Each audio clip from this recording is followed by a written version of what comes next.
smo vojnici, časni, plemeniti i hrabri čuvari najviših nacionalnih vrednosti. Kroz istoriju u ime večnosti i besmrtnosti borile smo se rame uz rame sa najhrabrijim, najčasnijim i najpožrtvovanijim među nama. Na strani istine, pravde, najčistijih uverenja, sa iskrenim rodoljubivim žarom koji smo od predaka nasledili. Dostojne borbe naših majki za potomstvo, porodicu, parče rodne zemlje, ognjište i trpezu, grobove i kolevku.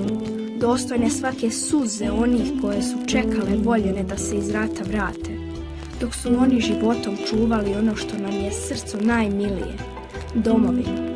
Dostojne i svake kapi krvi koja je za slobodu na braniku otadžbine pala. I mi smo vojnici, vidimo dalje, oštrih misli, brzog pogleda, jasne vizije. Ne bojimo se opasnosti, hrabro je presrećemo. Odane smo, hrabre, časne, plemenite, nesebične. Naša reč nema cenu, a ćutanje nam je tvrđe od kamena. Mi ne odajemo, ne izdajemo, ne prodajemo.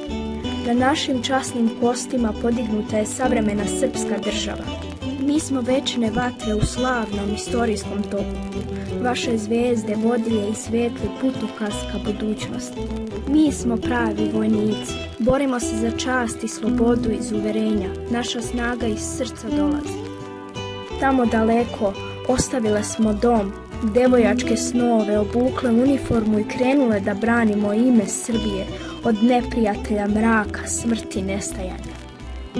O heroinama iz Prvog svjetskog rata književnik i novinar Henri Barbuy napisao je: ja sam ih gledao ih i divio im se.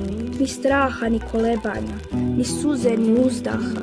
Nije bilo žrtve koju one ne bi mogle da podnesu za svoju otadžbinu. To su odvažne kćeri Srbije, majke i sestre junaka sa Cera i Kolubare, mojih ratnih drugova, kojima je otadžbina bila preča od života i koje su, birajući između poniženja i smrti, izabrale smrt.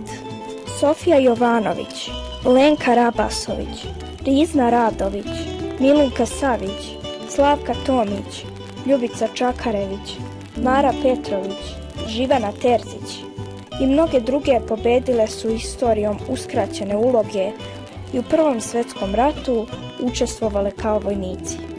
One su svojom hrabrošću i svojom patnjom zadivile svet. Postati ženski vojnik danas znači hodati svetlom stazom koju su ove večne heroine utabale.